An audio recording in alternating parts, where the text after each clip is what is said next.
నమస్తే welcome to our channel నేను మిషాల్ని TDP MLA Kotamreddy Sridhar రెడ్డిని చంపేయడానికి ప్లాన్ వేసింది ఎవరు దాని వెనుక కుట్ర ఎవరిది ఆయన్ని చంపేస్తే డబ్బు అంటూ సోషల్ మీడియాలో వైరల్ అవుతుంది ఒక వీడియో అయితే ముఖ్యంగా చూసుకుంటే అసలు ఏం జరగబోతుంది ఆయన విషయంలో ఇలాంటివన్నీ డిస్కషన్ చేసే ముందు స్టూడియోలో ఉన్నారు పొలిటికల్ అనలిస్ట్ శ్రీనివాస్ జొన్నలగడ్డ గారు ఉన్నారు. వారిని అడిగే విషయాలను తెలుసుకునే ప్రయత్నం చేద్దాం. నమస్కారం సార్. నమస్కారం. కోటంరెడ్డి శ్రీధర్ రెడ్డిని చంపడానికి ప్లాన్ వేశారు. ఇప్పుడు చంపేస్తే మట్టికి ఎవరు చంపేసినా సరే డబ్బే అన్నట్టు ఇప్పుడు సోషల్ మీడియా ఒక వీడియో అయితే వైరల్ అవుతుంది బాగా. అసలు ఎవరిది ఈ ప్లాన్, దాని వెనక కుట్ర ఎవరిదంటే ఏం చెప్తారు సార్ మీరు? ఈ వీడియో వచ్చిన దగ్గర నుంచి కూడా అందరి దగ్గర అన్ని ఛానల్స్ దగ్గర ఇదే టాపిక్ ఇప్పుడు హల్చల్ చేస్తూ ఉంది. సో ఇది ఒక్కసారి మన పూర్వపరాలకు వెళ్ళి మాట్లాడుకోవాల్సిన సందర్భం. ఎందుకంటే కోటరెడ్డి శ్రీధర్ రెడ్డి గారు 16 నెలల ముందే ఎన్నికలు రావడానికి ముందు ఆయన వైసీపీ నుంచి బయటకు వచ్చేశారు. ఆ నేపథ్యంలోనే అప్పుడే దీని మీద చాలా ఒక రాద్ధాంతం జరిగింది. ఎలా అంటే దానికంటే ముందు ఈయన బయటకు రావడానికి ఒక నేపథ్యం ఒకటే, అంటే చాలా వాటిలో ఒకటి ఏంటంటే న్యాయస్థానం టు దేవస్థానం అని అమరావతి మహిళలు మరి ఒక కార్యక్రమాన్ని పెట్టుకున్నప్పుడు వాళ్ళు వెళుతున్న దారిలో కానీ వాళ్ళకి సహకరించడంలో కానీ వైసీపీ కావాలని ఎక్కడ వాళ్ళని కట్టడి చేయడంలో, అలాగే వాళ్ళ కనీసం వాష్రూమ్స్ కూడా లేకుండా వాళ్ళని నానా రకాల ఇబ్బందులు పెట్టిన సందర్భాలు చూసాం మనం.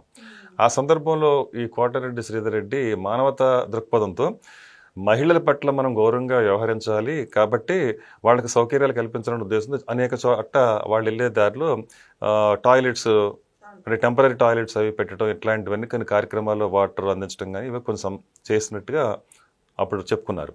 సో దాంతో ఆయన మీద దృష్టి పెట్టింది వైసీపీ జగన్మోహన్ రెడ్డి వర్గం పెట్టే. ఇక ఆ తర్వాత అక్కడి నుంచి ఆయన టార్గెట్ చేయడం మొదలుపెట్టారు. ఆ తర్వాత క్రమంలో ఎమ్మెల్సీ ఎలక్షన్స్ వచ్చినాయి. ఆ ఎమ్మెల్సీ ఎలక్షన్ సందర్భంలో బాహటంగానే ఆనవ రామనారాయణ రెడ్డి గారు కానివ్వండి, అలాగే కోటం శ్రీధర్ రెడ్డి గారు, అలాగే ఉండవల్లి శ్రీదేవి, మేకపాటి చంద్రశేఖర రెడ్డి గారు వీళ్ళు వచ్చి తెలుగుదేశానికి అనుకూలంగా ఓట్ చేశారు.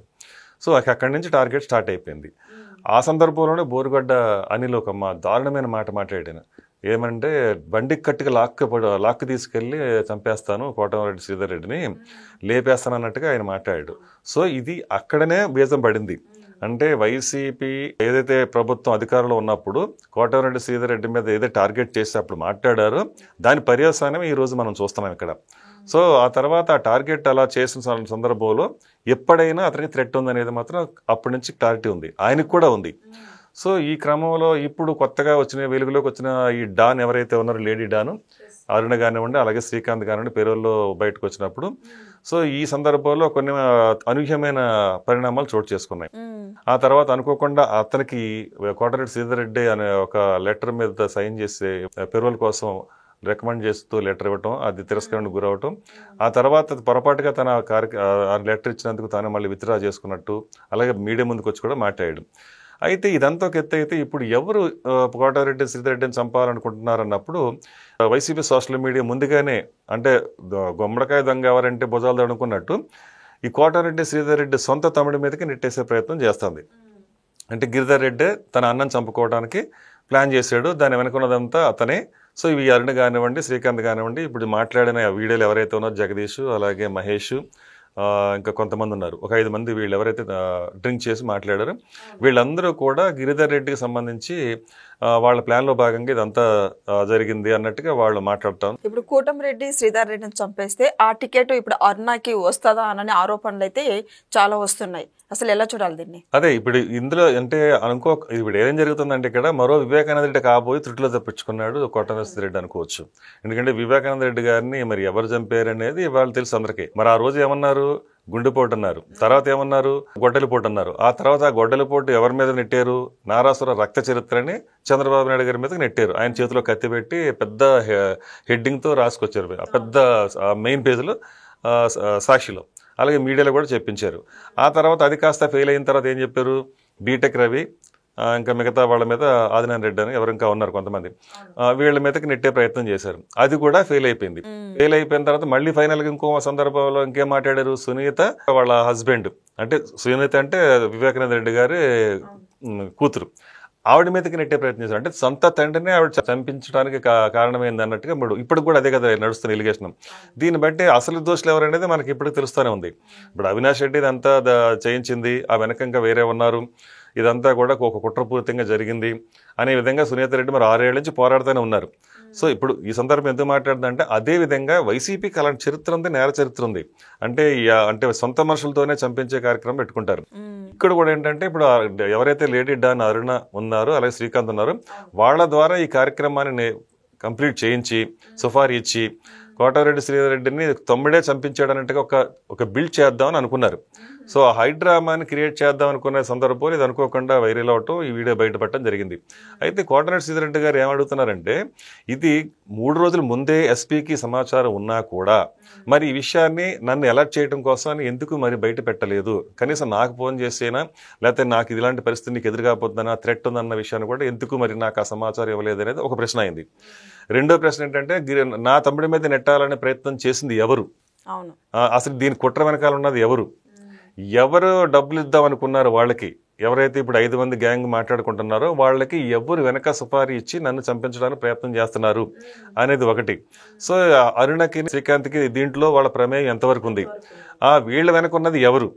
సో ఇదంతా ఆయన అడిగేదానికి ఆన్సర్లు అనేది మనకి పబ్లిక్ చర్చించుకుంటా ఉన్నా కూడా దర్యాప్తులోనే అన్ని విషయాలు బయటకు వస్తాయి. సో ఇప్పుడు ఏంటంటే ఈ విషయం మీద దర్యాప్తు జరగాలి. పూర్తి స్థాయి దర్యాప్తు జరిగితే ఖచ్చితంగా దీని వెనకుండి ఎవరు దీనికి కింగ్ మేకర్ గా ఉన్నారనేది అర్థమవుతుంది. దీని వెనక సజ్జల రామకృష్ణారెడ్డి కూడా పాత్ర అంటే ఉందని, స్కెచ్ ఉందని వార్తలు అయితే వస్తుంది. ఎలా చూడాలి? అదే కదండి, ఇప్పుడు మనం బోరగడ్డ అనిలే ఆ రోజే మాట్లాడాడు చాలా కాలం క్రితమే, అంటే 16 నెలల తర్వాత ఎలక్షన్స్ వస్తాయని ముందే ఈయన బయటకు వచ్చినప్పుడు మరి ఆ సందర్భంలోనే మరి బోరగడ్డ అనిలే డైరెక్ట్ గానే మాట్లాడాడు కదా, ఏది నేను లేపేస్తానన్నట్టుగా బండి కట్టి ఈడ్చుకుపోతానన్నట్టు. సో మరి అవన్నీ మరి వాళ్ళు గుర్తు చేసుకుంటున్నారు, ప్రజలు గుర్తు చేసుకుంటున్నారు. సో ఇదివరకే అతని మీద థ్రెట్ ఉంది, ఆ థ్రెట్ ఇప్పుడు దాకా మరి ఈ రకంగా మరి వచ్చి ఇప్పుడు ఫైనల్గా ఇంకా ఈ సందర్భంలో మరి గ్యాంగ్ ఎవరైతే ఉన్నారో శ్రీకాంత్ కానీ అరుణ కానీ లేడీ డాని వీళ్ళందరూ మొన్న అనుకోకుండా ఒక వీడియో వైరల్ అవటం, వాళ్ళిద్దరి మధ్యన రాసలీలకు సంబంధించినట్టుగా ఆ వైరల్ అయిన తర్వాత ఇంకా ఒక్కొక్కటిగా వాళ్ళు ఇంకా ఫైనల్ గా మరి ఇక్కడ దాకా స్కెచ్ నడిపించడానికి మరి అది కూడా కారణమా అంటే తెలీదు. మొత్తంగా అయితే ఖచ్చితంగా కోటమిరెడ్డి శ్రీధర్ రెడ్డి ఒక థ్రెట్ని తప్పించుకున్నట్టే అనుకోవచ్చు.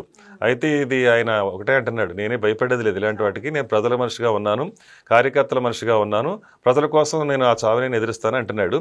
అయితే ఇక్కడ ఈ విధంగా ఆయన మాట్లాడటం అనేది ఇక్కడ అది ఒక పక్కన పెట్టేస్తే రెండో పక్కన అసలు ముందు లా అండ్ ఆర్డర్ ఉండాలి, ఒక నేరము శిక్ష అనేది ఉండాలి. సో ఇంత కుట్ర జరుగుతుంది అనుకున్నప్పుడు ఖచ్చితంగా దీని మీద దర్యాప్తు జరగాల్సిందే, జరిగితేనే అసలు విషయాలు వెలుగులోకి వస్తాయి, ప్రజలకు కూడా అసలు విషయాలు తెలియాలి కూడా. సో ఈ కుట్ర వెనకాల ఎవరున్నారనేది రేపు రాబోయే రోజులు ఖచ్చితంగా తెలుస్తుంది. సో ఇదండి, చూశారు కదా, ఇక కోటమిరెడ్డి శ్రీధర్ రెడ్డి పక్క ప్లాన్ తోనే వైసీపీ వాళ్ళు ఉన్నారన్నట్టు మనకైతే వార్తలు వస్తున్నాయి. తర్వాత ఆయన అయితే మాట్లాడుతుంటే నన్ను ఎవరు ఏం చేయలేరు, నేను ప్రజల కోసం నిలబడుతున్నా అంటూ ఆయన మాట్లాడుతున్నారు. ఇక ఏం జరగబోతుందో నెక్స్ట్ వీడియోలో అయితే తెలుసుకుందాం. Thank you sir. నమస్కారం.